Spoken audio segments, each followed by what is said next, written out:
Hello, everyone. This is Ian from Metachemistry at the Corvus Belli Krug here with Trevor, and we are going to be commenting on Game 4 of the Krug, which is Supremacy. We have Brad in here playing his vanilla combined army against Tony with his Hassassin Bahram. It's going to be a pretty interesting match. They're just getting set up right now. The whip roll for initiative has gone down, and Brad has won and chosen to keep deployment. And now they are setting up, and Tony is going to go first. What do you think, Trevor? This is kind of a really exciting matchup. It's kind of cool to see how many different armies we've had at the tournament. Assassin's been a really popular one, so is Combined Army. So it's kind of nice to see these guys finally make it to the stream. Absolutely, and both have some pretty stellarly painted models and everything. But right now, while we are waiting on them to finish their deployment, you want to go ahead and talk over the mission objectives for this. Yeah, so we have the main objectives for this game, Supremacy, has at the end of each game round, dominating more quadrants than your adversary gets you 2 points. That means more army points in each quadrant. So that's a total of 6 points over the course of the game. Yep.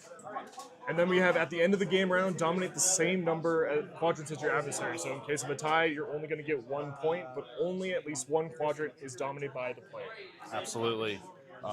And then there's 4 consoles, and each one gives you a objective point up to 3 consoles hack. Now, important to note that control on these consoles does not flop between players. Both players can activate the same console, and both players can get a point from that. Yeah, but they can only get a maximum of 3 objective points. Exactly. And then our 10th point comes from a classified objective, and that's the secret objectives that we get in Infinity. But then the important part here is that there is an Intocom bonus on this, where if the specific classified that has been drawn by that player and achieved has the globe symbol, they achieve an additional objective point off that as long as they were below 10. So yeah, this is kind of a classic deployment zone. So 12-inch deployment zones for this mission. But we have the 4 beacons or consoles up the board. They're going to be 18 inches up the board, 12 inches in. So kind of important. So there's 4 for each quadrant, or 1 for each quadrant, 4 quadrants. Indeed. Some other stuff to keep in mind is that if you have a model with the baggage rule, which is generally going to be support baggage bots, they give an extra 20 points for dominating zones if they're live and kicking during that round, at the end of the round. Same as with Shazvasti, which may actually become relevant in this. We haven't gotten into the lists yet. Hacking those consoles, you do have to have a specialist, which you do get a bonus for hackers, getting a +3 mod and 2 rolls to do it, so they're very important. Yeah, hopefully those guys brought some hackers in this game. And then we also have the QAZ creatures, the Quantum Anomaly Zone. This is a special thing that has to be placed by each player before deployment, starting with the player that kept deployment. And it's just another little obstacle. It's a marker that goes down, and if any of the opponent's models activate within its zone of control, the creatures go crazy and they come out and attack them 3 times in a face-to-face against whatever you do with them. And that wraps up the mission rules. You want to get started looking at some of the lists and going over what people are bringing. Yeah, let's do that. Let's start with, it looks like Tony's starting his deployment, so let's go over what Tony's bringing today. Yay! All right. So it looks like for Tony's Group 1, we have a Fennis remote that is the just normal Flash Pulse remote for Hawkslum. And then it looks like he's got a Breed Killer Hacker with the upgrade Trinity -3. Kind of a really good program for a hacker, especially for a killer hacker. That profile's got a rifle and a pitcher, also breaker pistol for close ranges. Biggest thing is it's a religious troop. It has terrain desert. Won't come into effect today, but awesome. Just real quick, I'm going to break in. Yes, indeed, the question has been asked in the chat of whether or not some of the terrain is being treated. They are going to be playing with Star Trek doors by player agreement, so they can move through them freely, but they block line of sight if they've not entered the building. They're also doing a traditional American meta of shooting into or out of but not through buildings. Additionally, the open-topped buildings on the stream, the 3 of those are going to be infinitely tall and block line of fire, so you can't shoot into them from a higher elevation, and you can't do move over the tops of them. Yeah, makes sense. Yep. Let's get back to the lists. Yeah, so then it looks like Tony has brought another breed, another hacker, but this is a normal hacker, which is a normal hacking device. Same weapons and same skills. Absolutely. So then Tony's also brought a ghoul on that group 1. So it's got the Doctor +3 skill, great for Hawkslam, very traditional in Hawkslam. Rifle light shotgun for the weapons. And then rounding out that list, it looks like we have a Gazimutawiya with a boarding shotgun, Emaret smoke grenades. Big thing about the Gazimutawiya is that it's got courage, dogged, and it's impetuous, so it's not getting any cover. So no cover for the rule. Absolutely. Yep, and then we do have a Fide in the list. I just want to make sure that that will be hidden information, potentially a reserve deployment. So that could be very interesting. The boarding shotgun and grenades. Bob from accounting may be getting some work done today. Yeah, I mean, if you're not seeing Fides in an Assassin's list, what are you doing? Exactly. All right, now we have group 2. So we have another secret information. It looks like there is a camel marker on the table, which is going to be a Farzan. That has the chain of command skill. Farzans are really great skirmishers with BS attack shock, camouflage, infiltration, mimetism -3, religious troop, stealth, surprise attack -3, and terrain total. Kind of a mouthful, but they do have a boarding shotgun, shock mines, and a silenced pistol, and a normal CC weapon. Speaking of more Fides, it looks like we have another Fide with boarding shotgun, smoke grenades, same one as in group 1. And then the man, the myth, the legend himself, El Jabel's making an appearance in this. So if you're not familiar with El Jabel, for skills, El Jabel has BS attack continuous damage, which is insanely lethal. But if he gets even closer, he's got martial arts 4. He's a religious troop, has stealth, surprise attack, climbing plus, dodge 2 inches. For weapons, rifle, light shotgun, nanopulsar, all those are going to have that BS attack continuous damage, which is going to be insanely scary for Brad. Yeah, one of my favorite models in the Hassassin range. The new one that just came out last year is beautiful. Absolutely great. All right. Then we have a Lasik with an X-Visor. Lasiks are the nice shooters, snipers for the Assassins. They have climbing plus, immunity shock, marksmanship, which is brand new in N5. For this unit, mimetism -3, and the religious. They have a viral sniper rifle on this profile. They also have, it looks like, a Govad BS attack shock with the AP sniper rifle, so it looks like he's setting up for arrows right now. I'm really happy to see a Govad. It's models that I absolutely love, but I rarely get to see on the tabletop, so that is actually really awesome and exciting for me. Yeah. And they got an upgrade in N5, so Govads used to be BS attack 12, now they're 13, so they're better at shooting, so love to see the love. And then we're moving on to Muyib. So this Muyib is the one with tactical awareness and an X-Visor. They're dogged, immunity BTS, have number 2, so great for link teams. Heavy rocket launcher, D-charges, and a Cobra pistol for weapons. Yeah, and then we have good old Layla Sharif. Oh, nice. She's actually one of my favorite models, and honestly, I think she may be the most used and popular of the Dire Foes models.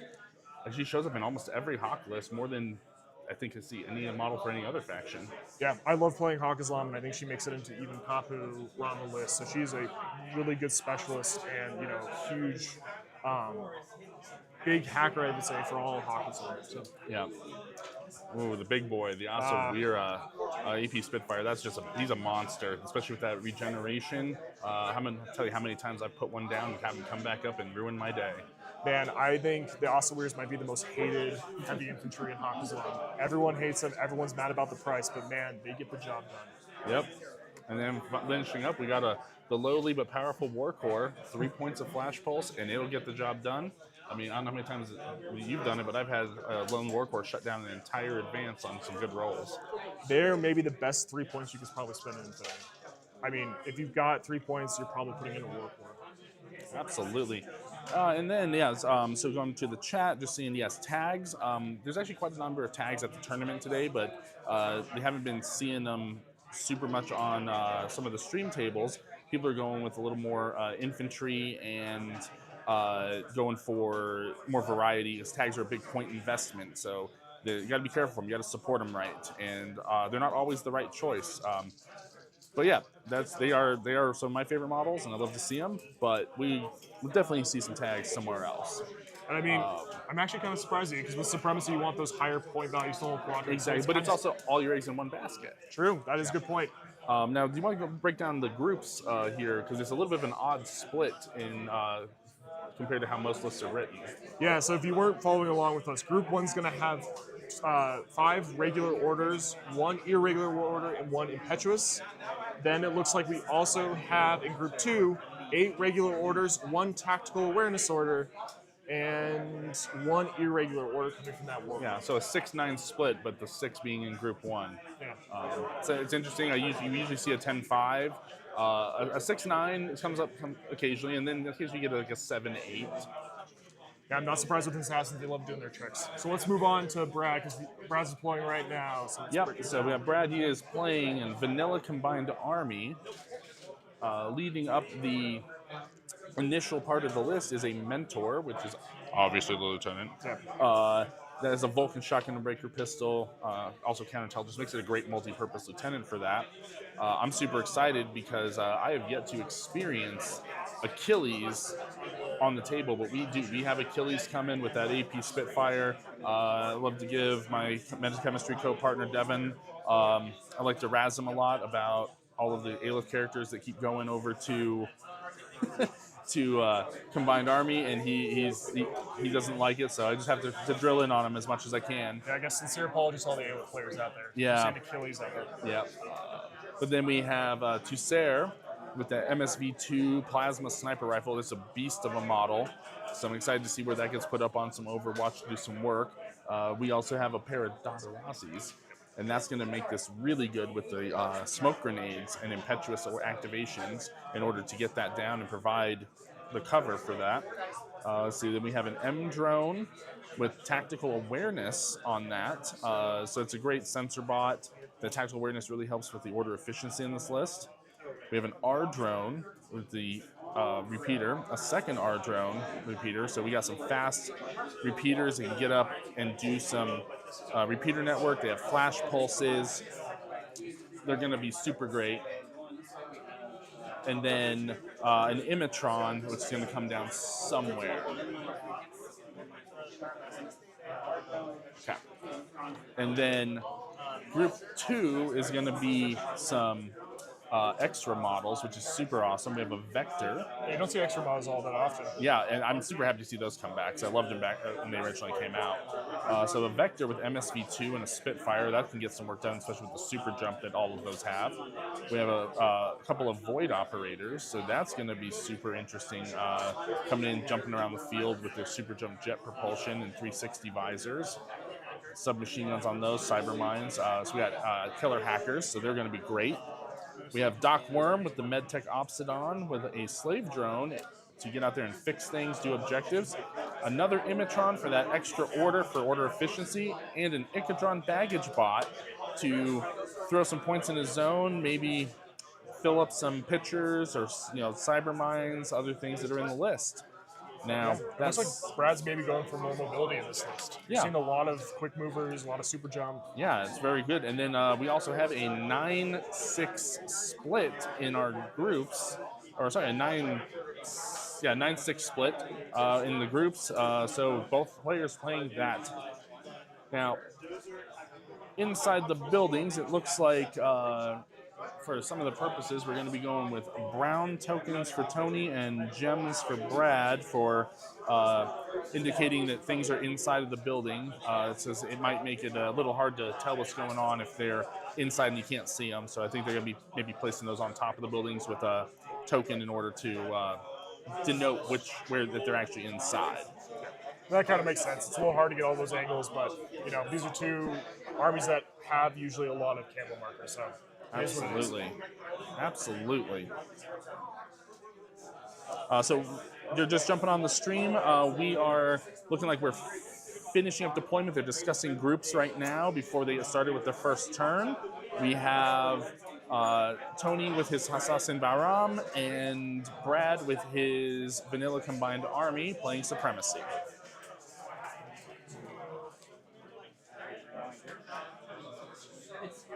I've done 2 games so far that I've got speedballs. My reverse game, I think. And it looks like they are. Tony's grabbing some speedballs, so try to get some support later on in the mission with his command tokens. Nice. I mean, Speedball's been a great addition in N5. I've seen a lot of people use it. It's been a great kind of like last-minute ditch after the wrap stuff. So. I love it. I just keep forgetting to use them after I buy them. Yeah, that's been the biggest struggle for me as well. And then, it's always that moment at the end of the game when you're like, damn, I should have used the Speedball. Yeah. And then just to throw this out there, because we didn't get to it earlier, we are trying to keep this a family-friendly stream, but occasionally some things might slip through. Hopefully not from the commentators and the hosts, but yep. We're on our best behavior today. Yep, best behavior. Yep, so yes, the terrain is going to be the new pre-painted Cosmica table from Warsenal. They debuted that at Gen Con, and we've got a full set of terrain here for the live stream, and it is fantastic. There's going to be the links and stuff for that in the notes on the stream. And we also have Baron of Dice, and the... who made these? Yeah, the nice part about this Cosmic terrain is that it's only available this weekend for the special blue version for Krug. It's absolutely gorgeous. I had the pleasure of helping Jay put it together. Yeah. It's a dream to put together. I love it. I'm not a very good... Yep, so back to the comments. The Supremacy points in zones is counted at the end of each game turn, yes. So it's going, or each round. So at the end of each round, whoever has more points in the zone is going to then score those zones. Whichever player has more zones scored that round is going to get 2 objective points. If they tie on that but have at least 1 zone scored each, it'll be 1 objective point each. Yeah, so it looks like Brad's going second, so he'll actually have the better opportunity to score points if that's the end of the round scoring. Absolutely. That is definitely a choice with some of these missions of going second, because going first and being active is very important for getting kills, but going second on end of round or end of game scoring is also very important because you have the final say on what the score is going to be in many cases. Yeah, I mean, I've had experience playing Assassins, and I don't blame Tony for choosing to go first, though. You kind of want to get that Alpha Strike going, and they really do love to stab us. Oh, yep, and it looks like, yes, we end up getting the Fide is impersonated over. Bob from accounting is coming out to do some work. Not surprised there. You got to strike early. Try to see if you can get a lieutenant kill maybe, or try to go after specialists, because this is a specialist mission. Yep, and impersonation is one of those skills where it's has 2 uses. If you're going first, you want to strike first and kind of eliminate something good. If you are going second, you want to put it somewhere and leave it just to kind of hinder your opponent, keep them from coming back up. Yeah, I mean, I feel like it's a classic assassin move. Just Fides go first. You got to spend the zones on. So yes, as far as the on the comments, the Govad with AP sniper rifle, I haven't asked him if we've gotten his specific reasoning for that, but if it was me taking it, it's one of the highest damage weapons in the game when you have that PS of 5 combined with half armor. So if you're coming up against something that like a tag or high armor heavy infantry, it has a good chance of taking him down, especially if you can outrange. The MSV1 does great work as far as trying to eliminate some of those visual mods. But also, importantly, this model has Warhorse and Combat Instinct, so it can't get surprise attacked, and it's going to stay regular in case of loss of lieutenant. So it does have some advantages in there as far as being as well like long-range support, because most of the rest of the list is going to be more close-ranged. Yeah, and it comes down to like, what do you really want to bring in the list? Do you want to see if you can get more AP in the list or more templates? And it looks like he has the heavy rocket launcher Muib, so maybe it's just a matter of fact of trying to just get more AP in his list. Yeah, AP and MSV, all of those things, long range. Yeah, it looks like Govats have all the tools that maybe for any mission, so Tony maybe made a smart play with choosing that profile. Absolutely, I agree. I said, and I love the models. I love the profiles. I feel they just get a little outshone sometimes by other things that the faction has available to them. So it's wonderful to see them taken because there are plenty of profiles I love that nobody else seems to. Yeah, so I guess if you're one of those people who also love Govats just as much as we do, maybe it's a good thing that we're seeing Tony bring to the wide stream. Absolutely, I am here for that.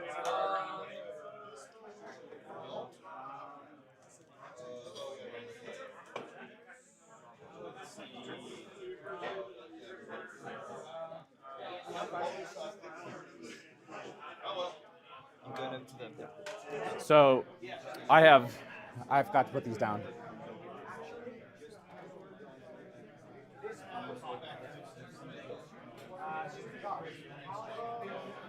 So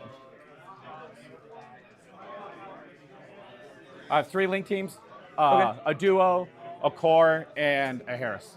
I have one. It's the 2 voids and the spit. 2 voids and the vector.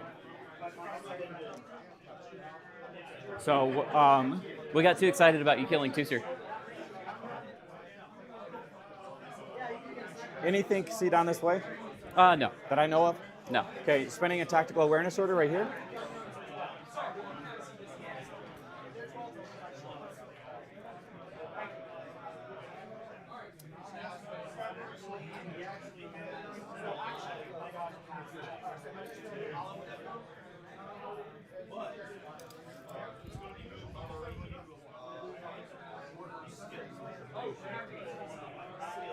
Arrows? Can you check zone to this QAZ creature? Oh, zone of control? Yes, sir. From the main guy. Yeah, you catch both of them. So I'll CC with the QAZ. I'll dodge. Okay. I think I'm on 11s. 3. 10. Nice. So the Muyib is Fizz 11.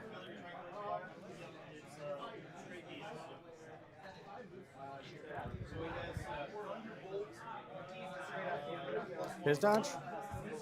Oh wait, I moved her. She didn't dodge. Asubira? It's cocked. Succeeds. Sure. Layla. Sure. Succeeds. Oh boy.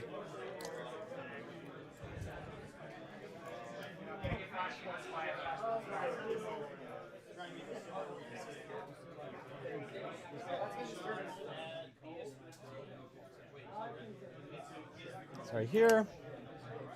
Okay, spending a command token to make my Irrig Warcores order regular. Sure. Spending it on the link team. The Asawira is the link team leader. All right. And Before you move the Muyid, I just want to make sure if he's in QAZ so zone. the Muyib should not be. Okay. He was very Just- close, so I was just curious. Just the Asawira. Okay. So we move.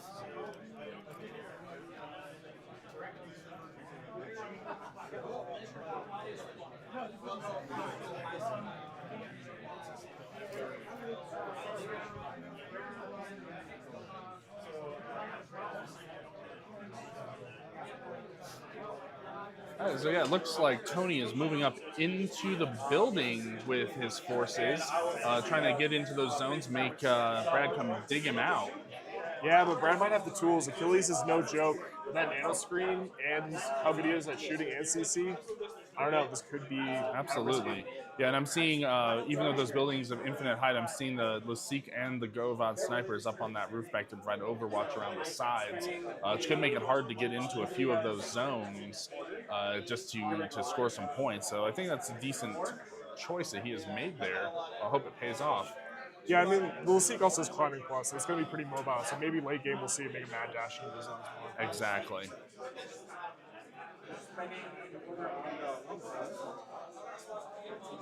Yeah, it looks like we got some stuff coming out of buildings now for Tony. Oh, Killer Hacker Fire Team Leader. Is this the Bereeds coming out to play? Yes. I mean, there is some hackable stuff out there. best way to deal with Achilles is not to deal with him at all by shooting or maybe going to CC, but let's try to hack him. That might be Tony's play right now. Yep. And then, looking at the table, I'm also seeing Brad did the smart play of putting his net rod or his Immatrons on the back board edge there because they have to drop in, but they fail, they go there. So if you just put them touching that edge in a spot they're good, whether you fail or not, they're going where you wanted them. Hey, that's a free order that's probably going to be safe. Tony's going to have to dig him out, but he does have those for days if he really wants to go order hunting. Exactly.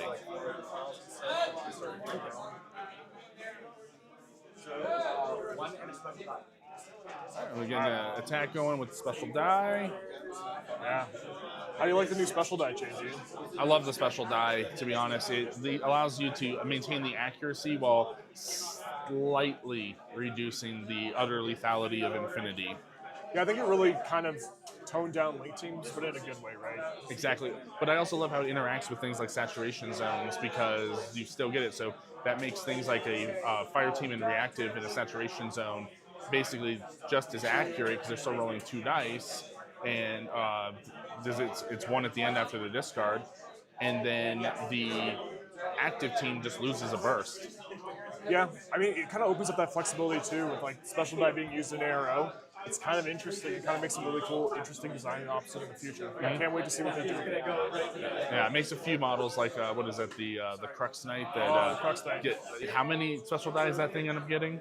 So in a link team, it gets up to 2 special die. So in Burst 3 ARO, have you ever heard of that before?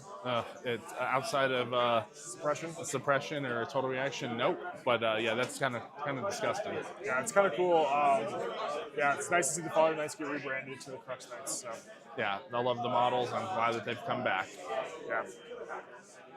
Yeah. Oh, it looks like we're getting some hacking action going on. Killer hackers are trying to go out there and take out some stuff. See if there are any options. Yeah, well, he's got a hacking device, Breed, and 2 killer hackers with the Breed and Layla Shrew. Exactly. So he should have access to most stuff outside of the Evos hacking device plus. Yeah, and it looks like the as far as for Tony, or Brad, the Void operators are killer hackers are really going to be susceptible to that, but that's going to be more of a wash going on similar numbers, just 1 versus 3. Yeah, I mean, Brad could go after Tony's hackers, but I mean, that Breed has Trini -3. To me, that's a little scary to go after, but I mean, if you can get it off, that's a huge piece out of the way. Yeah, and that sounds like what Tony's doing is he's going after Brad with that Breed killer hacker -3 Trinity. Yeah. It is a smart play.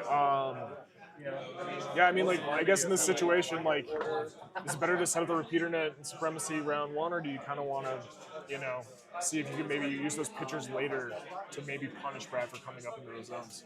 I think it's really good in round 1, especially if you're able to do them where if the opponent kind of tries to go into those zones near them, that they run the risk of getting isolated or mobilized and get stuck where they're at.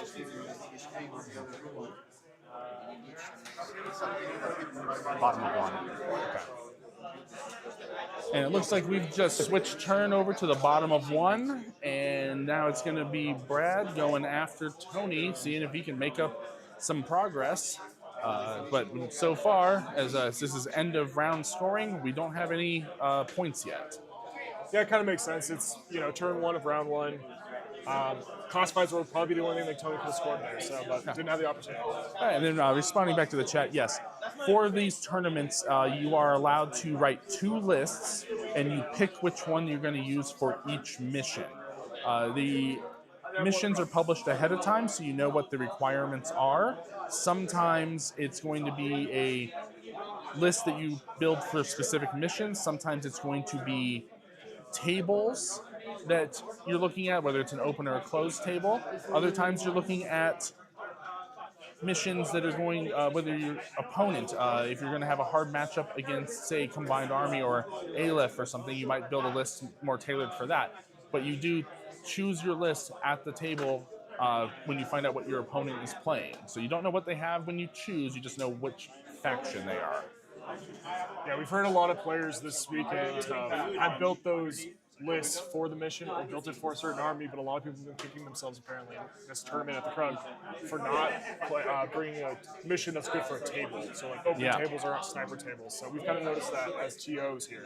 I'm also pleased that. Exactly.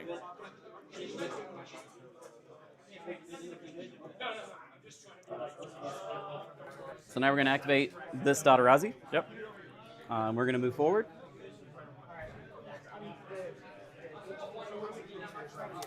Are you staying here, staying outside the smoke? Yeah, I should be able to.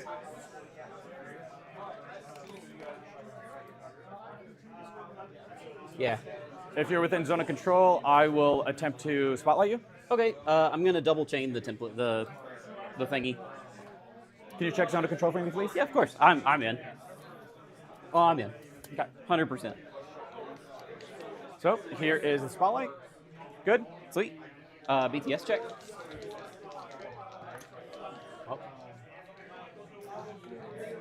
I failed. Okay. All right. Who do I want to fight?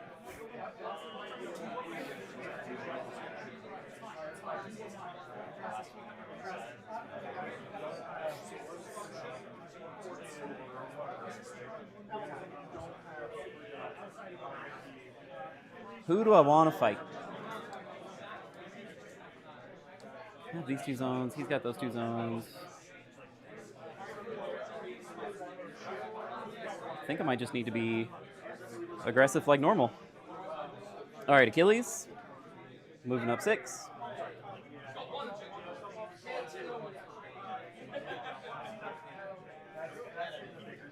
Arrows. 4.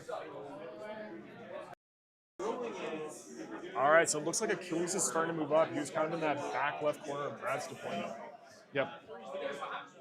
We have a better angle on that. So we're a little limited on where we can get the cameras, but yeah, we can kind of see things moving up there.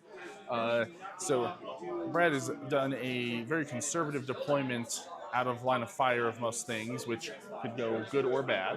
I mean, can you blame him? He's going up against assassins. They're kind of going for those, cheeky deployments on kills. Yeah. I don't blame him. That said, though, I think it's very risky just having them grouped together like that, considering the fact that we do have Eljabel and Fide in the list that he could potentially be running up against. I mean, Eljabel is basically a flamethrower that biggest attack continuous damage, so this could be bad news if the template goes off with that nanopulsar. Exactly, but now we got Achilles moving. He's an absolute beat stick, so we're getting up into the center of the board. Looks like we're going to go try to dig Tony out of the buildings there to get those points.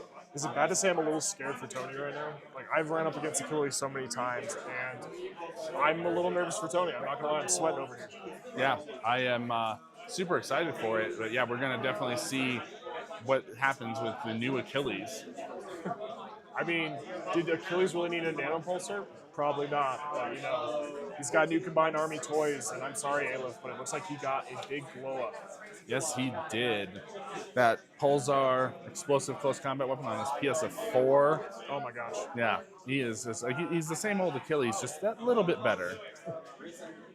Yeah. I'm glad they didn't make him faster. 6'4", he's basically a mobile tag going right at you and wants to cut you down.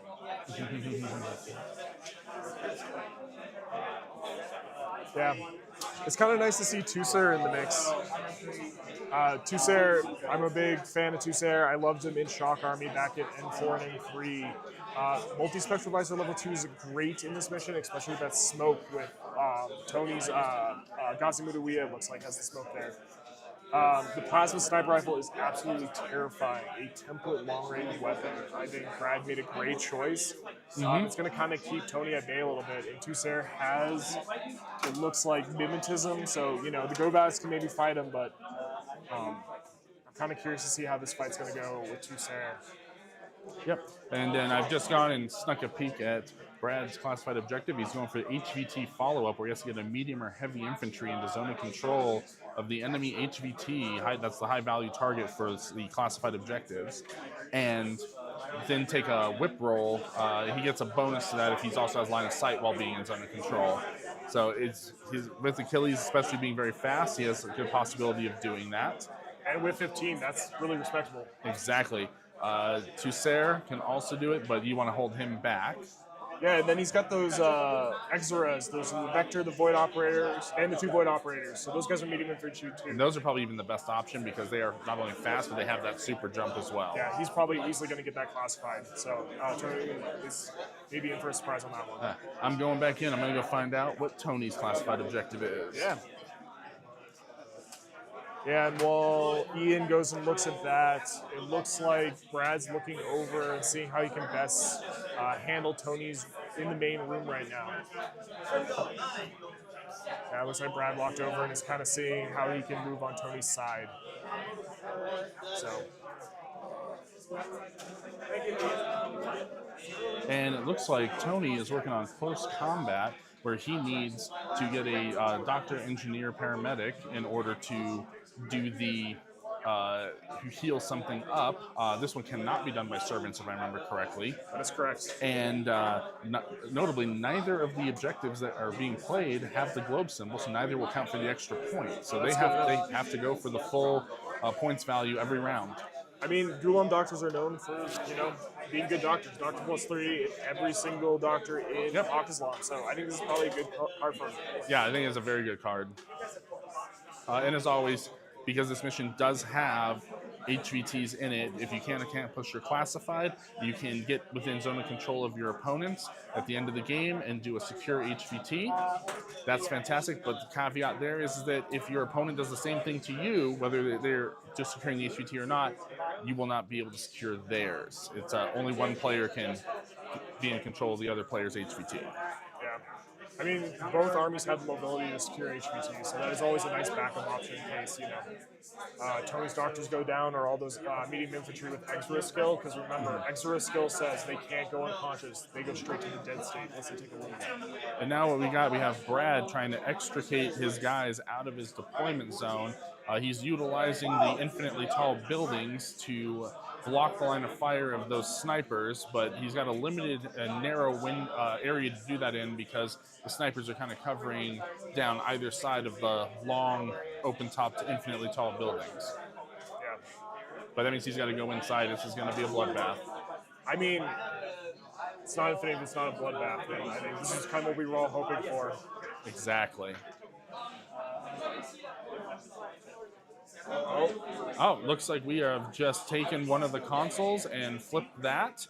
So that will be 1 point to Brad at the end of the game. Nice. Yeah, let's see if Brad can get some more consoles. He can get 2 more, because remember he can only get a max of 3 points for this. Exactly.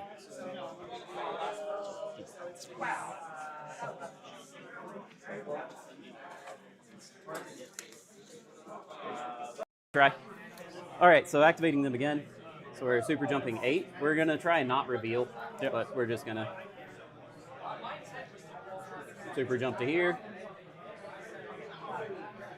Killer Hacker? Killer Hacker. Not this guy. It's just this guy. And there's a repeater in this corner, Yep. correct?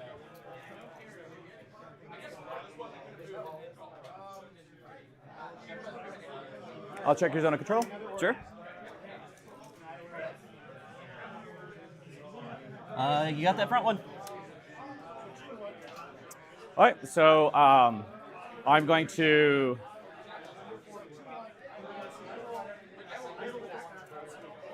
Oblivion and 2 Trinities. All right, we're just gonna move. Actually, hold on.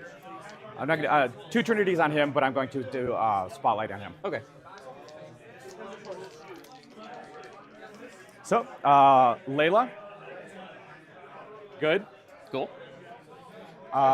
Killer Hacker, good. Cool. Spotlight, good. So 2 Trinities. Yep. Cool. I'm dead. Ah. All right. And yeah, roll for Spotlight.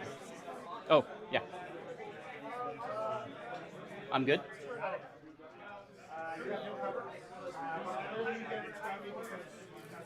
Vector. This is a Killer Hacker. Yep. And there is a repeater in here. Correct.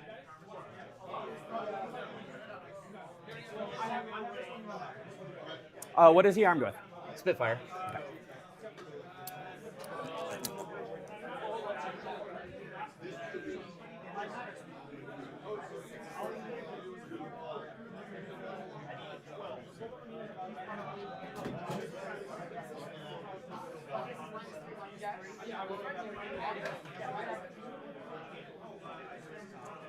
We're just going to drop him out of the link because we'll leave him in so I can move this guy. So we're going to super jump 8 inches. Okay. And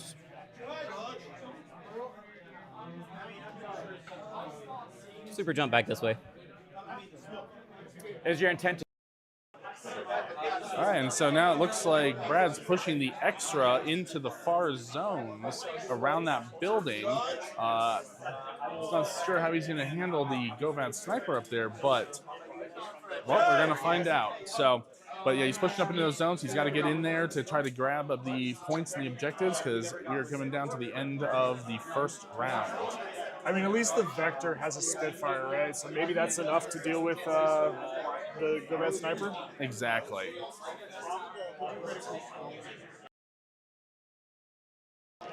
Nines. I ignore your mimetism? I have MSV2. Okay.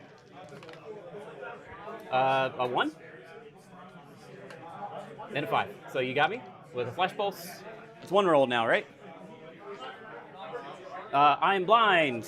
Okay. Oh no! No, he has been, and it looks like he's just gotten flash pulsed on that Vector operator. So that's unfortunately going to stall that advance a little bit, but it still counts as points in the zone if he doesn't activate it again and take any damage. I mean, it's probably best in that situation just to fail guts, go prone, get behind something so you can hold out that storm. But yeah, you gotta try to hold those points now. Yeah. And luckily for Brad, he's going second, which means he's got the advantage here for scoring those end of the round points. Absolutely. Yeah, Flash Pulse is getting hit with a Flash Pulse, not the end of the world, right? That's why the Warcore is the best model in the game. Hey, and then next best thing is those Flash Pulse bots, so. Absolutely. How many orders have you wasted on those Flash Pulse bots and Warcores? I can't tell you how many games I've left in frustration with 5 orders going, maybe I made a really bad decision by going after this. Yeah, so many. Well, especially with the Warcore, he's great to have in a list just to even spend the command token to turn it into a regular order if you need just that one last order in a turn. Hey, the Warcore is great in a pinch.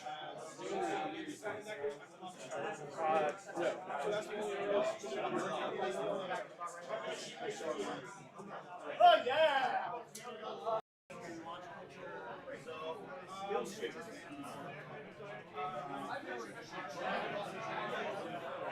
Does he have a nanopulsar? I don't think so. Just a Spitfire. Spitfire pistol.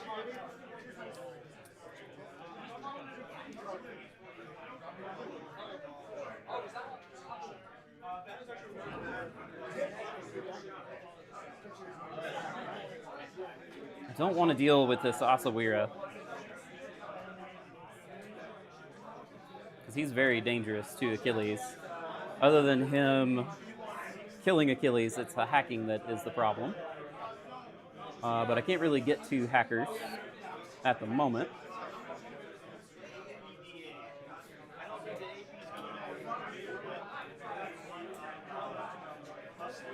Okay.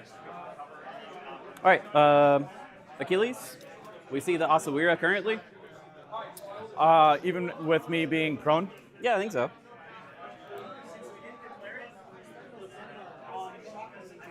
I'll just move a ½ inch that way. All right. Gonna check your zone of control just after you move? Sure. I'll check right now, because I know you want to know if he's in that range. He should not be. Nope. All right. So we're just going to move like a tiny bit. See the Asawira, then move back 6.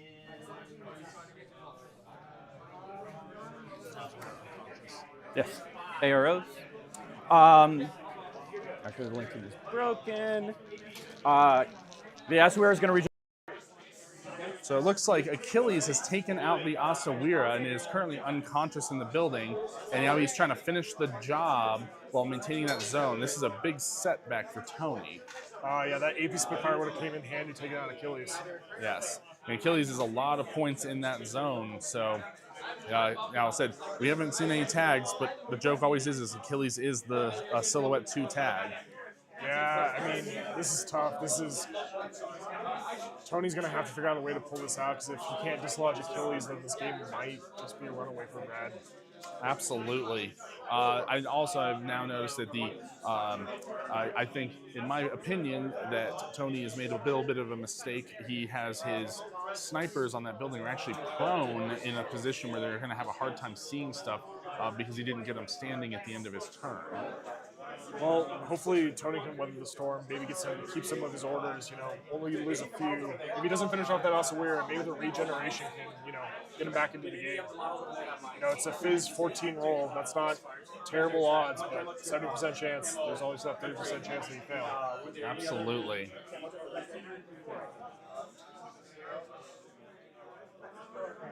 I'm sure for those of you at home, you can't see Tony's face right now, but those wheels are turning. He's kind of trying to see if he can maybe, make something of this, right?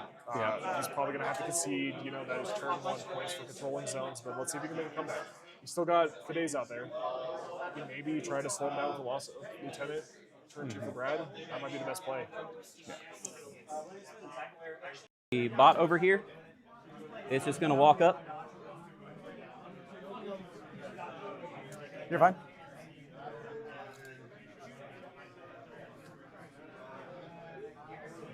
I have that one. I don't know about this one. Our drones are in group 1. I have the medtech in group 2. Medtech can probably get over there, but he's in a dangerous spot.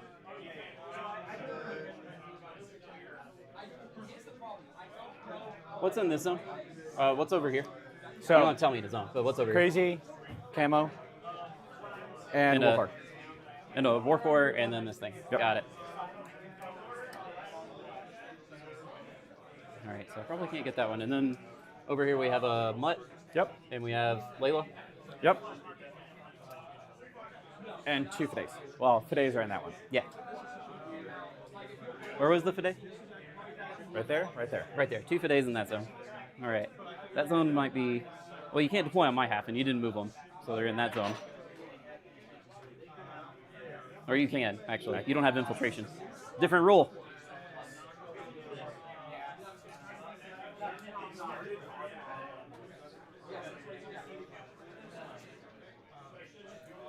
We'll spend our last command token and in order in group 1 to coordinate. We will coordinate Achilles, both our drones. I don't need to do that. We're just going to move Achilles. So we're moving Achilles. We'll just move to here. You can killer hack me if you want.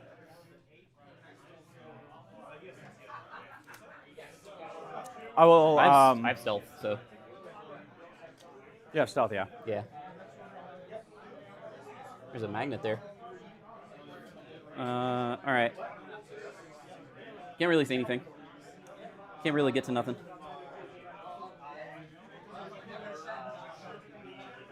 You probably have that zone. Because you have 2 Fides. Might be able to get this zone. Yeah, so it looks like Brad is burying Achilles deep inside that building into the zone. It's going to make it really hard on Tony because that zone's definitely going to score that with 72 points in a zone. He's a little spread thin with some stuff. We do have some camo markers, so we don't quite know yet where those are going to fall as far as what points in zones there. And but that said, Brad has moved up with like the Dotarazi taking a flank, so that's a possibility. Although right now I am concerned with that Dotarazi being basically out in the open with potentially 2 snipers staring him down at the start of next turn. Yeah, I mean, you got to get your points where you can, right? But I mean, those Dotterize are not going to get covered, but at least they can throw smoke grenades and dodge. Yeah, if even another order could get spent on it just to kind of get behind a piece of terrain just so it doesn't immediately get shot would be great. But sometimes sacrifices must be made in order to further the objectives that you have. Yeah, it's already round one and it's do or die, it feels like. I mean, these are both two really good players. They're trying to, get the most out of scoring points, and I think Brad's, doing a great job right now, just shoving Achilles right in the middle. He can score pretty much any zone when you're in that quadrant, those four corners. It's really easy to hop wherever you need to be. Exactly. It's a great thing, especially with that building being a little more limited in access. That said, it does have doorways on, say, 1, 2, 3 different doorways to get into the building. Hey, sorry to interrupt, but it looks like they're starting to score. So they're looking at each of the quadrants right now. Let me go find out what we're at. All right, in this zone, I have Achilles. Yep. For And he's 72. In this one, I have 29, and then 14 for 30 some odd. I have 46. Yeah, 40. I have 43. Okay. Very close zone. In this one, I have 20, I think 19, 18, so 38, 41, 57. Yep, you got it. Okay, so we both score 2 zones. Yep. So 2 zones each? 2 zones each. Perfect. Thank you.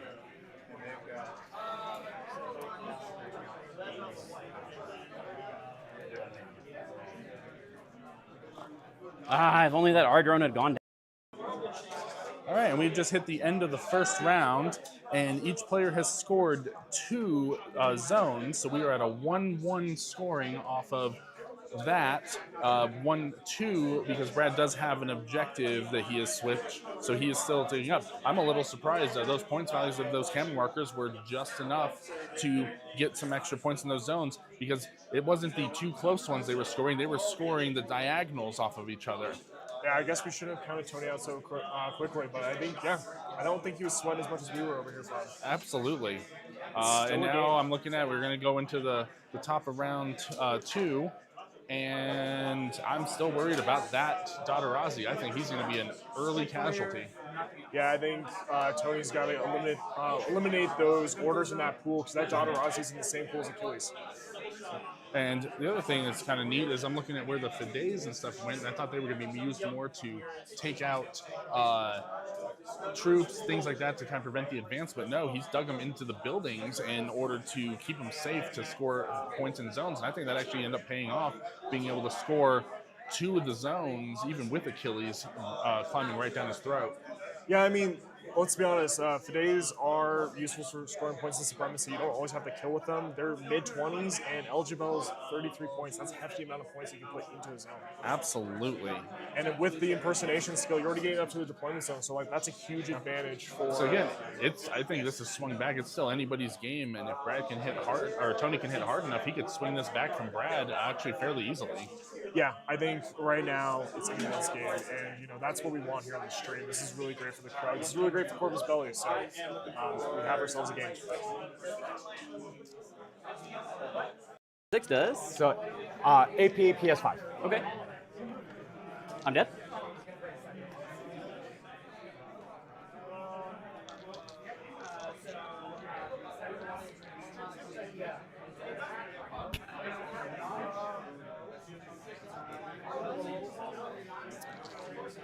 Spinning the Mutuia's irregular order.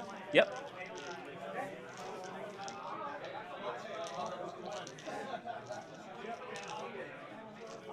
Comes right there. Cool, cool. I don't think anybody sees you.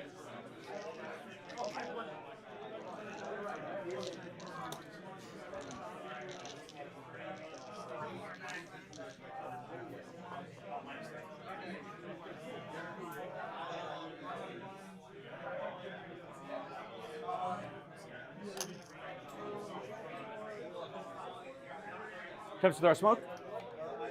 Succeeds. Sweet.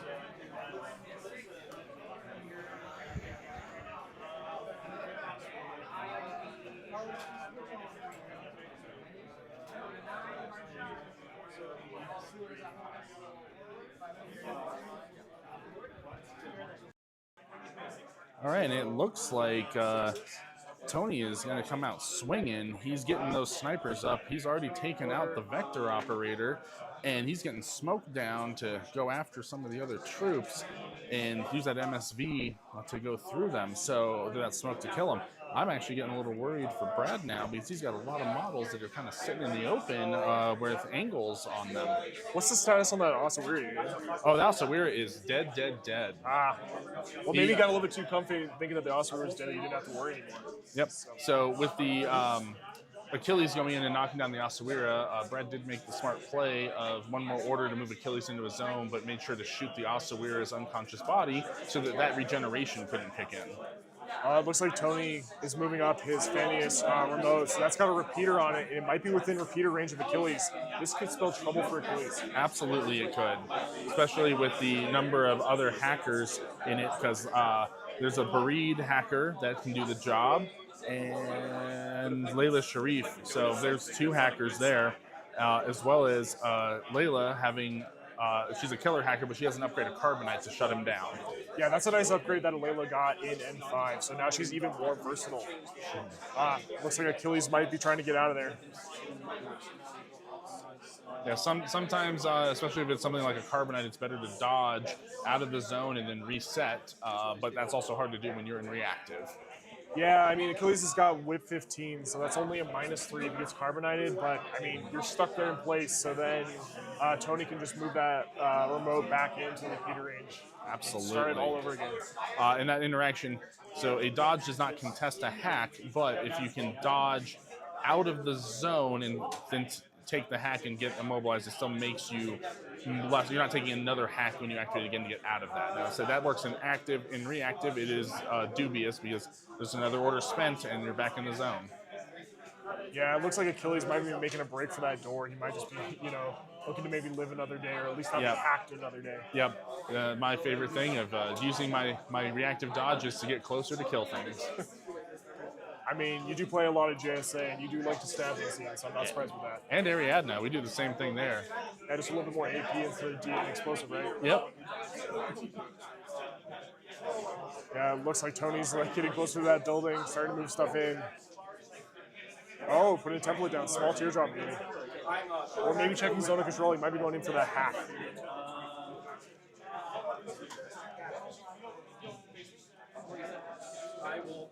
Looks like Tony's going to carbonite him.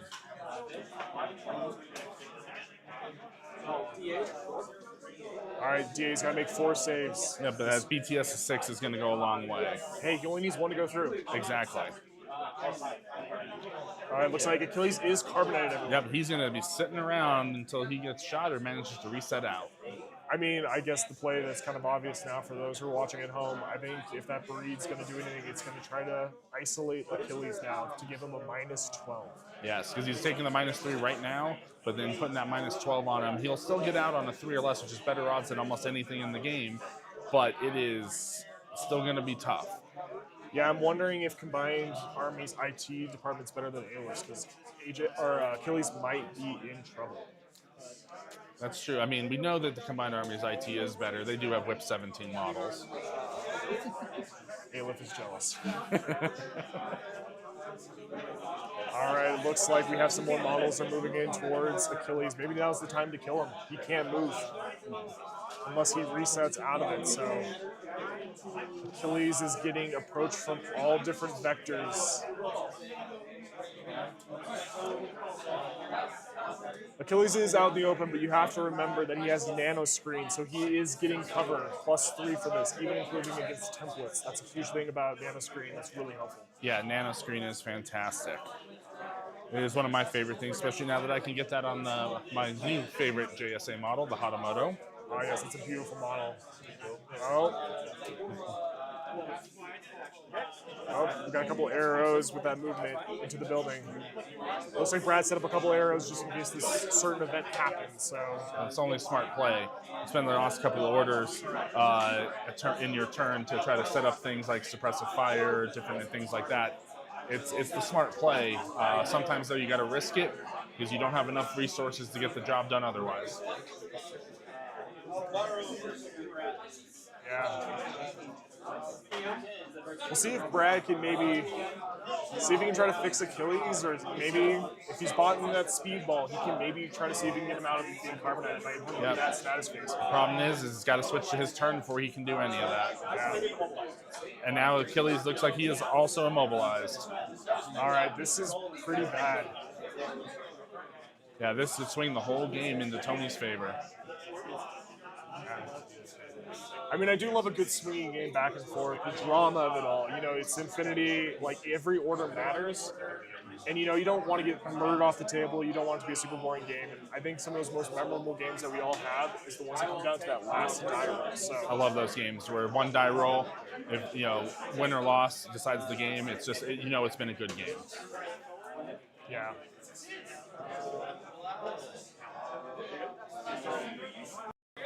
Misses, shot, hits. It's just a pistol. So, PS. We need to get the, we're at top of round 1, or round 2. Rinse, repeat. Okay, reset. I do not reset. You hit me twice. 2 reset, or 2 hits. That's 2 wounds. And then, well, I rolled a 13 on one of them. And your PS 6? 4, yeah. 6, and 5 is 11. So yeah, I needed to double check. That was close. So 2 wounds on Achilles. Shot from front guy, hits. Shot from back guy, hits. 2 more hits. One's a submachine gun, which is PS7. And the other one is a pistol. Who shot me with SMG? Is this guy. Okay, you rolled an 8. I did. Even at -3. 6. Do you have mem? Beyond 16 is -6. Are you sure? For an SMG. No, it's -3 out to 24. Oh wait, pistols are -6. Oh yeah, never mind. Which I hit with a 3. SMG. Good. Pistol? Not good. And then I have 2 wounds on Achilles. I am going to go unconscious.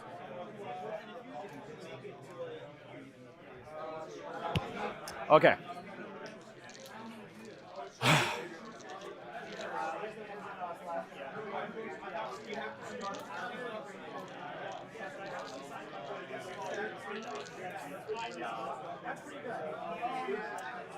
Spinning order on the link team.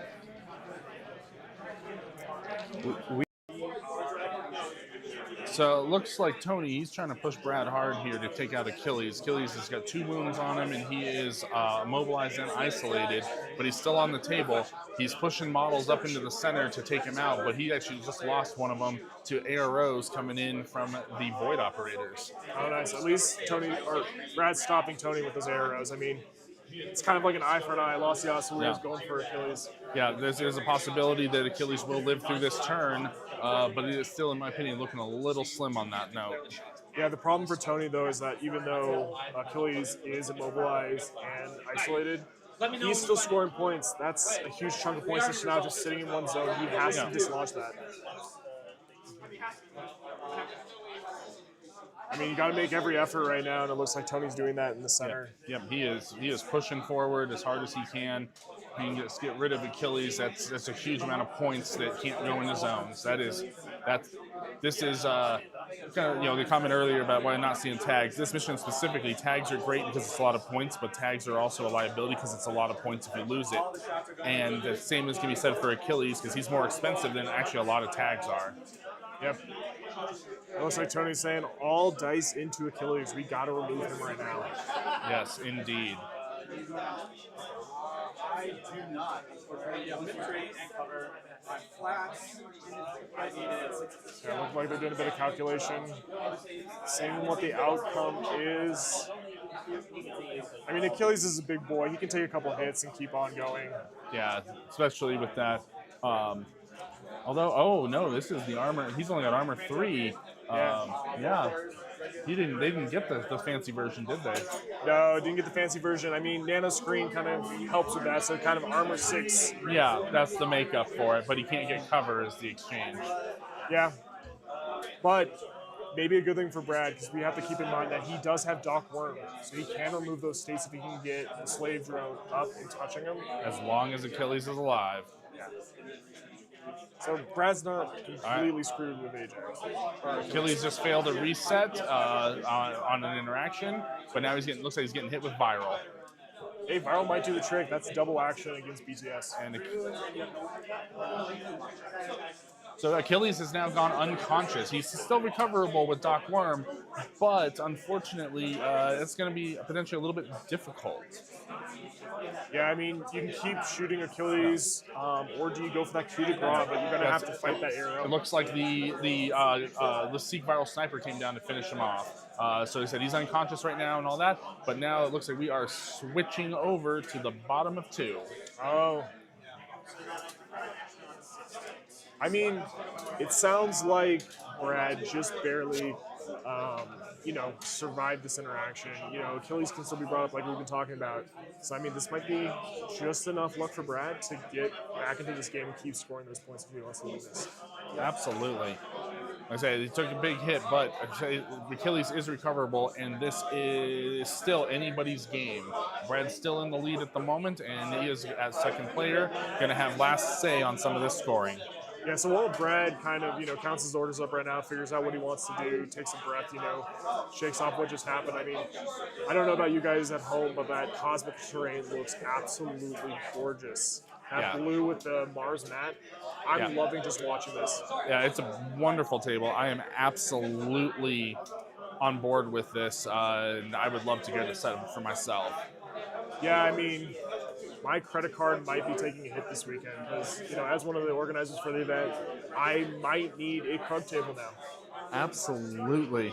It's a great table, and I am just absolutely wonderful. So we are looking at, that is coming from Warsenal, and there should be notes in the stream, but yeah, it's great. It's called Cosmica. It's the pre-painted stuff that just came out. It is absolutely beautiful. It's actually taken off of scans of physical models that were painted, and then they high-res scanned them, and then to replicate that on the printed buildings. Yeah, they're gorgeous. Oh, it looks like we might be throwing smoke at the Dotarazi for Brad. I mean, this is a smart play. You don't want to get shot, and you want to bring up Achilles. He probably has the command tokens to do it. So, but unfortunately, we have failed the smoke roll on a 19. I spoke too soon. I mean, the 19's not going to do it, 20's not going to do it, and with the changes of smoke and N5, and no longer in that +3, it's a little bit harder these days. Yeah, I totally understand that because when we were getting smoked down on sometimes 19s with the dogs and the bears, it made it very oppressive if it wasn't a face-to-face. Yeah, but I mean, I think they were trying to hope that maybe the changes to MSV1 and N4 was enough with that -6, but, it is what it is. It's all for the balance of the game. And in this case, unfortunately for Brad, not enough. You have cover anyway. Yeah, so I'm good. Try again. I think you hit me again, right? Yep. Well, we never measured range. Are we in bad range for flash pulse? We're outside of 8. Cool. So, yay! We're doing great today. I'm flashed. All right. I'm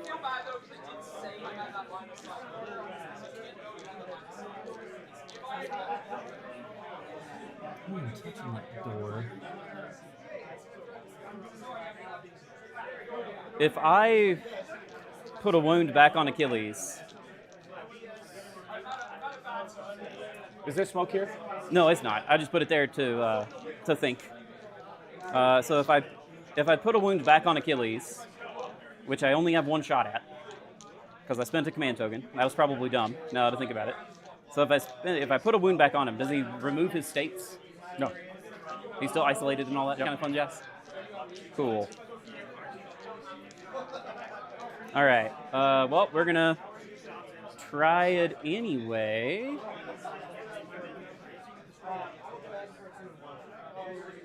Or do I want a speedball? Nobody can really get over to him with a speedball.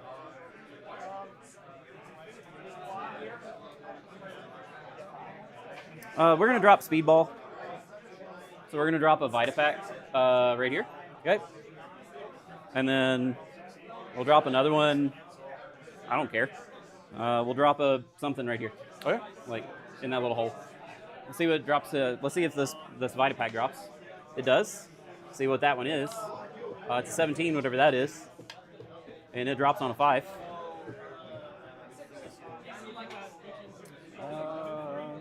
No, those are disco balls. Speedball. Here we go. Okay. So there's a Vitapack. And then I rolled a 17, so that is a Nano Shield. That's not very helpful. But that's okay.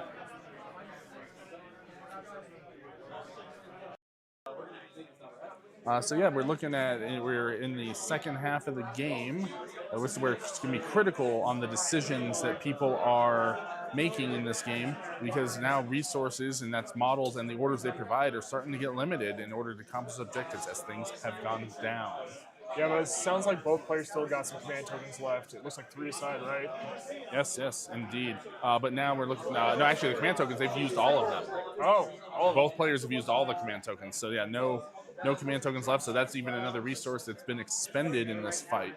Yeah, it feels a little early, but I mean, you got to do what you got to do to score the points. Well, and not necessarily that early for it. When you factor that, now the common thing is that both players buying a speed ball. So there's one on each, and then whoever's going second usually strips orders from the first player. So there's 2. So if you're going second, you're usually down 2 right off the bat. Yeah, and that's fair, but Ian, it sounds like you're a little loosey-goosey with your command tokens. I'm over here, I'll probably end up with 2 or 3 at the end of the game. I'm a little scared to use them, if I'm not going to lie. I don't know.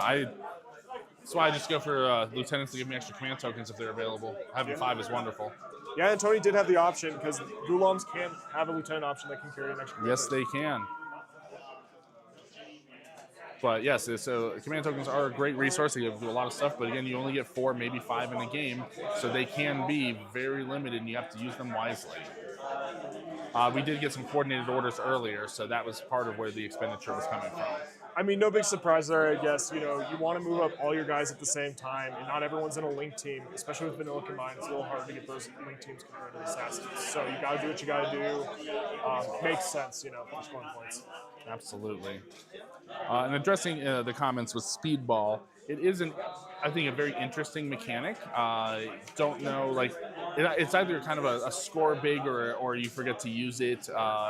There doesn't seem to be a lot of in between where it doesn't do awesome or do nothing. Yeah, I agree with you on that. Oh, looks like we're trying to get some more smoke into that building. Yeah, we are trying hard to recover Achilles, it looks like. I mean, you kind of have to. Brad's got to get Achilles up, or he's going to lose out on those major points that are in it. Yeah, that's 72 points. And because he's going second, he needs that to happen now in order to score the zone. I mean, Dodorazis are no, slouch from throwing smoke. As we discussed, it looks like Fizz 14 for the Dodorazzi, so. Oh, looks like we just lost one of the Void operators to a reactive shot. Yeah, I mean, all they need is one wound gone, and they're completely dead. Yeah, that is. Bring them back. Yep, the disadvantage of the extra rule, they don't have an unconscious state. High mobility, but you're a little fragile. Once you break that armor 3, you are done. Yes, indeed. And I love that they kept that holdover from back in N2 with the extra. And the whole reason being is they're a bug, they have an exoskeleton, you put a hole in it and the goo leaks out. You're not healing them. Yeah, no way to put the goo back in. Maybe get a bottle for Dr. Worm, but Yep. yeah, I mean, Extra is also a big thing to note about them. BTS 0 on all those profiles that Brad's bringing. So with all the viral that Tony has in his Assassins, those are pretty lethal. Absolutely. I mean, Tony's kind of, put Brad in kind of a pinch. He's got the Fennis remote in touching that building. He's making it really hard. He can always spotlight guys who go into that building too, which makes it a lot easier to shoot. Absolutely. We are getting down to the point, though, where it is critical to get Achilles back up. However, if it's a losing proposition, you just keep putting more and more resources into it, where you might just be better off moving things around the board into other areas and spreading out a little bit. Sometimes if there's a hard rock you're up against, the answer is to just go a different direction. Yeah, and it looks like Doc Worm's coming to that building and they picked up a speedball. So okay, so we're trying to get the run in there on that.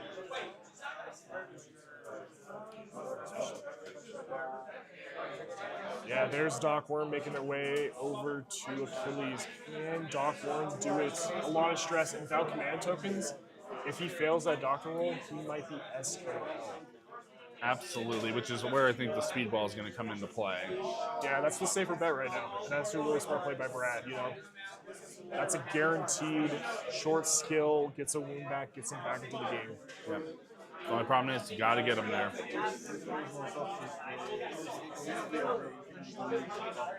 Oh, and it looks like Achilles is back. Let me go verify real quick just to be sure. Well, didn't know she had Warhorse. Does Warhorse ignore stealth? I'm sorry, combat instincts. Oh, okay. Well, you got to tell me the right thing. Yeah. And he will go ahead and shoot. All right, I'm going to put 4 into the seat.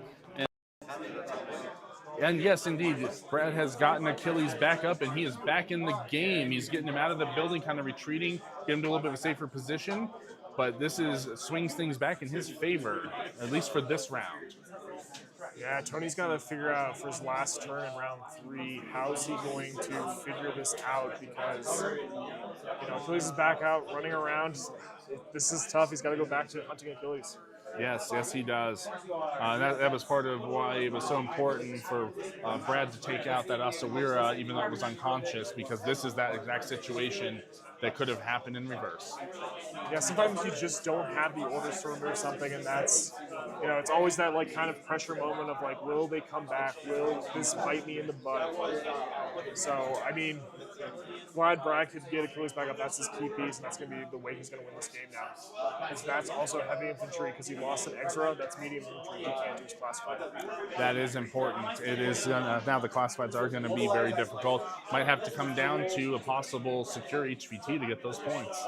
Yeah, I think both players might have to take a breath and remember, how do you play the mission? That's always important. How can you get those objectives? So classifieds do factor in. That could be enough, the 1 point you need to win the game. Absolutely. Classifieds are definitely part of it, definitely part of the mission. It's always a good thing to, especially when your opponent's counting up their orders at the start of their turn, to just quickly review where the mission rules and where you're at in regards to that scoring, just to stay fresh. Yeah, it looks like Achilles might be going after that remote. Got to get rid of that repeater. But yes, remember, there's pitchers still in play on those breeds. If Tony hasn't used them, then, you know, he could still be in a tough pickle for getting hacked. Absolutely. It looks like those guys are kind of measuring line of sight right now in the building. You know, got to get rid of those guys who can shoot Achilles still. And as you might have noticed, Achilles is not touching cover. He's got that nano screen, doesn't have to worry too much, and he's got his friend Dr. Worm over there. So in case this goes bad, he's not completely screwed if he goes down again.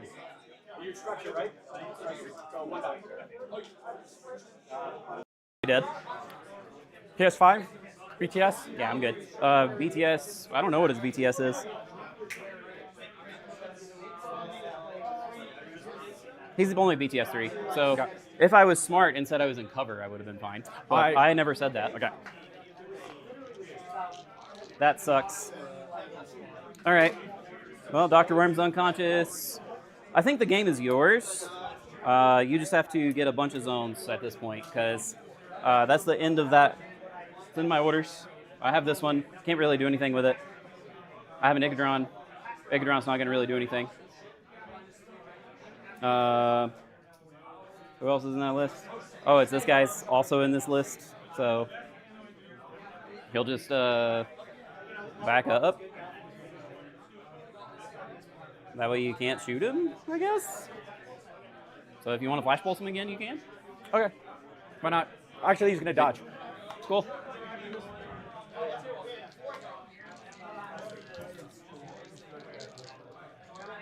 And that's it for me. Okay. So the score. I probably have this zone, since Achilles is in this zone now. You probably have that one. You probably have this one. Because I have 46 over there. I have 19 points in this one. I've got this one because you have nobody here. I don't have anybody in this one, so you score 3 zones. Yep. Yep. Nothing I could do about it. I did not know Layla had combat instinct, so that's fun. You learn things when you play Infinity.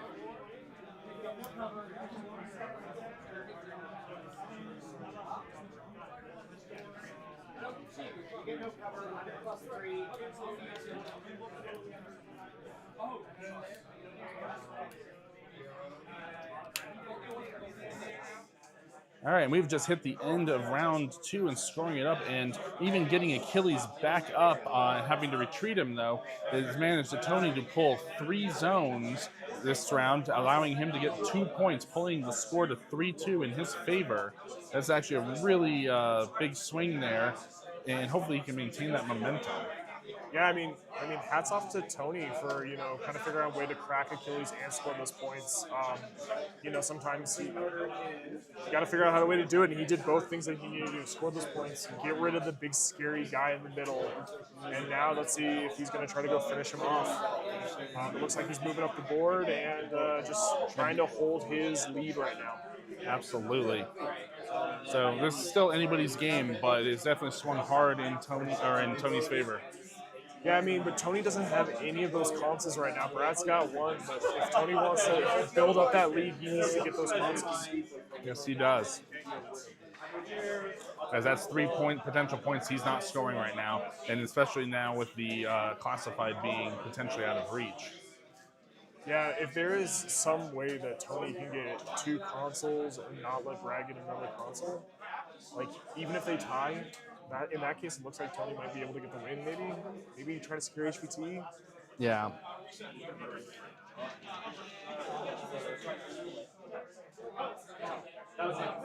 Looks like a camera marker's moving up out of that building. So in the comments were asked about doctors versus paramedics. So they are actually operate a little bit differently, and each one has advantages over the other. So doctors are great if you have a high whip, especially and your target has like a low fizz, because the doctor is going to be more successful there, especially with being able to spend command tokens to reroll if the target has a cube. The flip side of that is that paramedics potentially are better at when the target is a high fizz model, because especially in a faction like Ariadne or with several of the heavy infantry options throughout the game, where you have fizzes of 13, 14, 15, or sometimes, especially with like dogs and bears, of like 16, then you end up with a much higher chance of healing off of a paramedic than off of a doctor roll. Yeah, and the big thing about those medikits on those paramedics is that it goes off your BS when you shoot it, right? So within 8 inches, you get a +3. So if you have a high BS, that's awesome. And if you're in a link team, you get that special die, more chances to get a chance to put your guy back up. And that's if you're shooting it, because it always goes off of fizz if you're shooting it, but a paramedic can use that skill in base to base. Yeah, it's pretty flexible, which is kind of nice. It's not as good as doctoring, but it's really good in a pinch. You might as well take that chance. If you're getting desperate and you need those guys back, let's see what the dice say. Yep, it is absolutely great.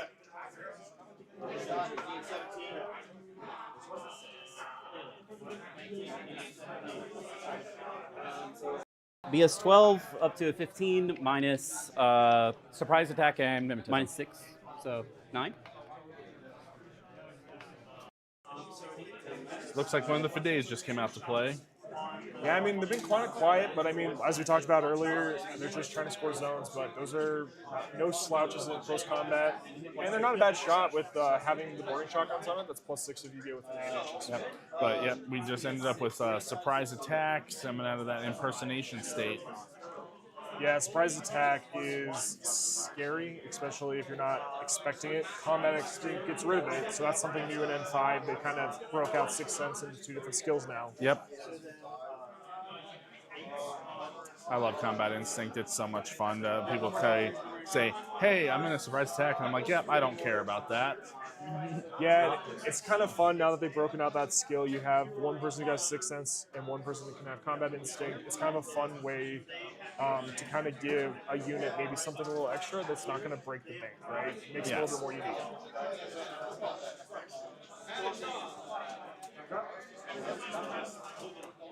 Yeah, but unfortunately for Fidays, I know they have a reputation for not being fun to play against. That impersonation state can be a bit of a bummer for your opponent.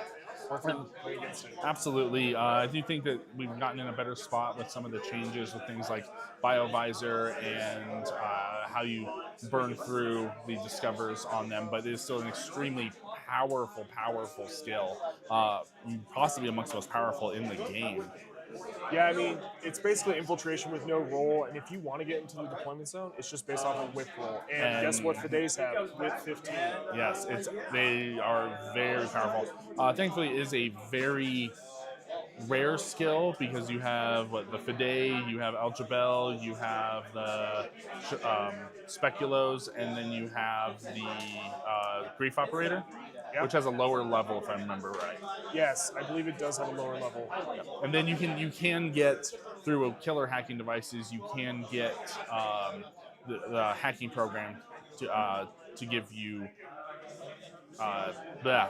Cybermask, that's the one. Words are hard today. Hey, we've been doing a tournament for 2 days now. Exactly. And the setup, it's been a few. But Cybermask in order to get a level of impersonation on those. So it's a fairly rare skill, but especially in the version where you are deploying. All right, it looks like Tony's going after Achilles again. He has to. Especially since Achilles only has one wound on him. If he can get him out again, that'll, I think, cinch the victory. Yeah, I think you do the 1-2 punch. If you want to get rid of Achilles, you got to put Achilles down, and then you got to go after Doc Worm. That's the only way he's getting brought back up, because that speedball option is no longer available. Or just double tap. Yeah, good double tapping. But if he gets rid of Doc Worm, that's 2 orders gone. That is very true. Oh, it looks like he's got to peek around. Is he going to split burst? I mean, it's not a bad play, but I would rather just put Achilles down. But he maybe has a couple arrows from Doc Worm as well.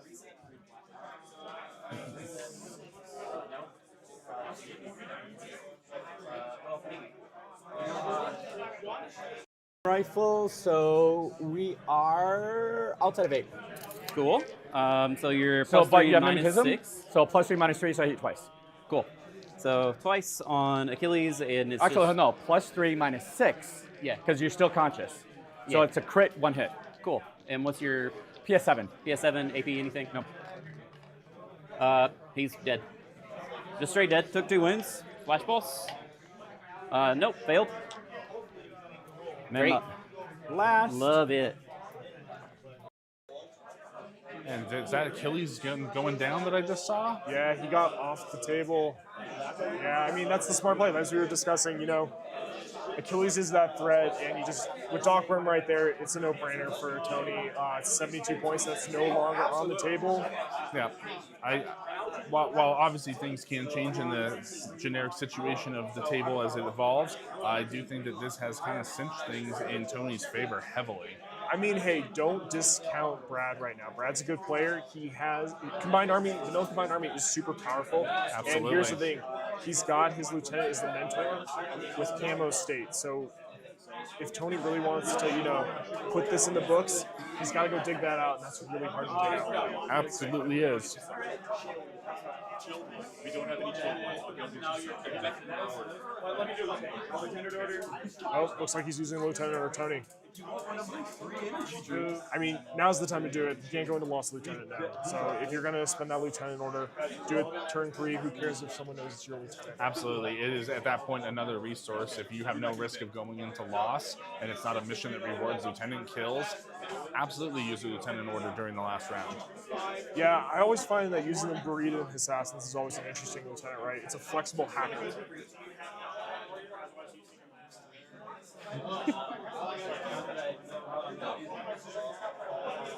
So yes, there will be pictures of the armies at Krug posted up. We did have yesterday our judging for the best painted armies. There were a lot of pictures taken. They have not been posted, and the selection has not been announced there. We're doing a best painted individual model, tag, and fire teams today, as well as best tables. So once those are kind of selected sometime later today or tomorrow or some relatively soon, those will all get posted up.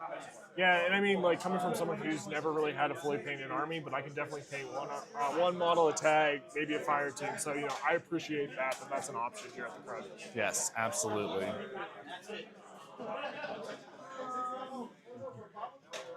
So it looks like Brad's calculating right now. I think he's trying to see if he's going to retreat.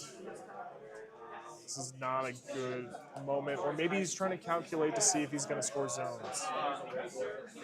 He's trying to figure it out right now. He's trying to see what he needs to get done. Yeah, so it looks like we're getting towards the end of Tony's turn, so we just got to see where we're going to be able to get points going into Brad's turn. But we're not quite there yet. I mean, the pressure's on for Brad. This is your last turn. This is do or die. Yeah. This is what it all comes down to. Because especially because while it is very, very heavily in Tony's favor right now, the fact is it's only a 3-2 score right now, and it could swing hard the other way if he can just manage to get a couple of zones, or not even take zones, if he can remove Tony's models from zones. Yeah, and we got to remember too, like a classified's a guaranteed 1 point there. It's not going to swing back. So if Brad can figure out a way to get a medium infantry, because Achilles is gone, there goes his heavy infantry. So he's got to figure out how to get two Ser or maybe another Exera up there to score some points to get that highly classified, or just secure HVT.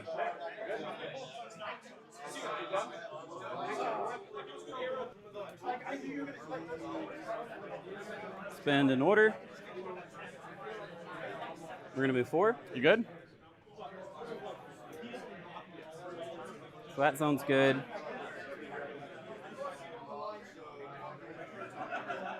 All I can shoot for is a tie.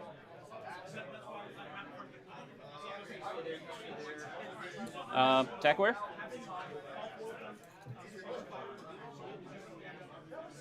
I cannot see Layla right now, and I cannot see this guy. If I squeeze and stay behind this, will I see Layla at any point? I don't think so. Would you agree? Sure.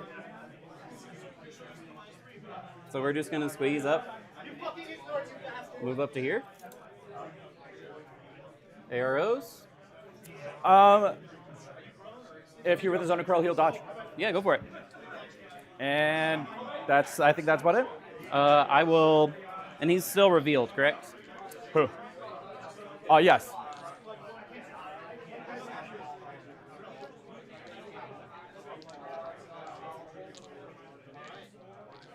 I will just dodge. I don't. I'm assuming you don't either. All right. We're going to peek out and look at Layla. What are you armed with? Combi rifle. All right, I'll go ahead and shoot back, and he'll go ahead and dodge. Cool. Shooting with the combi. Let's measure. We're both gonna be outside within of 8. 16. We're both good. You don't have cover, so I'm on 14. 7. You don't care. I am going to fail guts, go prone. Cool. My dice have And been move. so fun this game. To cover of... Nope, can't make it to cover.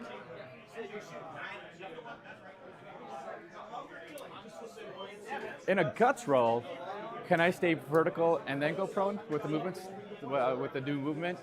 Or is it I go prone and then go? Got it. We're just moving around. Oh, wait, this, let me do my dodge. Yeah. Well, you failed, right? You rolled a 12. On No, this guy? I did? Okay. Yeah, you I rolled believe a 12, and then I believe you. And then you rolled a 6 on her for her shot. Got it. So next order, we're moving, standing in cover so we can see this guy's base. I think. Well, where he actually is at up here is where the Okay, model. so like, I'm actually like in so there. I can probably touch this and maintain cover. Like I can keep scooting, touch here, start grabbing cover, and move to there. And then I can definitely see you. Okay, that's cool. I'll go ahead and boarding shotgun you. Okay, I will combi rifle you. See if it matters. That seems pretty good. You are probably We are with an 8. probably don't have cover. I do have mimetism. You do have mim, so I'm on 11s. So what's your ballistic skill? 12. 12. Oh, plus so 3, you're plus 6, 3. minus 3. Yeah, so you hit me. I think this is probably game. Let's see if I live. I don't. I think that's game. I don't have anything else I can do.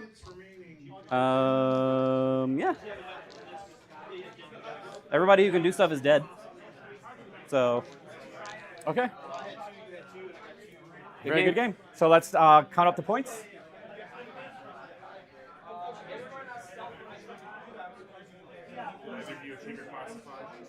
I did. I achieved it. Wait, so I own this one because you don't have anybody there. you do.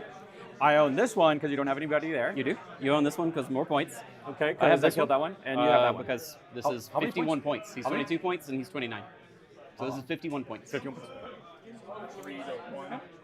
Yes, sir. And I And activated he a has console. one. He activated a console because whip 14 isn't good enough. I did for a not, doctor no. to push buttons. Nope. He can med the heck out of people. And I was incorrect on this one. It follows general movement rules. Okay. So for guts, you're just dropping prone or improving your cover or whatnot. But it follows general movement rules. So you automatically drop prone and then move. Okay. All right, so it looks like we just finished up the game, and Tony has cinched the win with 3 zones in the final round. It's going to put his score up to 5, and then an additional one because he achieved his classified of close combat of healing up one of his guys that was down. So he is sitting there with a 6-point lead against Brad, who is sitting at 2 points for getting 1 zone earlier and getting one of the consoles. Yeah, I mean, I guess we were kind of thinking Brad was going to run away with this in turn 1, but round 1. So, I mean, it looks like Tony pulled it off. I mean, doubted him, but he did it. Yeah, he did, and it was great. I think he had a really good defensive line, even though he didn't do a whole lot in the first turn. He had a really good defensive line, and being able to take down Achilles twice was great. That said, the interesting part is because Achilles has so many points, each player spent an entire turn killing Achilles and then bringing Achilles back. And not a whole lot else happened during those rounds. Yeah, it felt more kill mission instead of, like kind of points grab. But hey, that's supremacy. You want to, hold those points. You got to eliminate points. So it's kind of is a kill mission at the end of the day. Absolutely. So everybody that's on the stream and watching and listening in, this is actually a really great match, really well played by both players. And so we really appreciate them coming out and doing it. We have top table up next once we get the pairings up for that. I believe that, what time is top table going to be starting at? It'll be starting probably around 2 o'clock, it looks like. They're going to give the players about an hour and a half for lunch, let them relax so those top players can, get ready, prepare, stay focused, and, hopefully win Krug. Yep, and so we'll be back for that. And as far as the stuff on the table, we're using Baron of Dice. We have the Warsenal Cosmica terrain, the pre-painted stuff, and then we have the Deep Cut Studios mat. So this is going to be really good stuff. All links to all of those are going to be down in the notes. So we appreciate everybody tuning in and watching the game. This has been a fantastic match with 2 beautifully painted armies. Yeah, I'm really glad these 2 armies are on the table. It's really fun to see this matchup. So, Cool. And that's, I think, it for us, and we'll see everybody for the final round.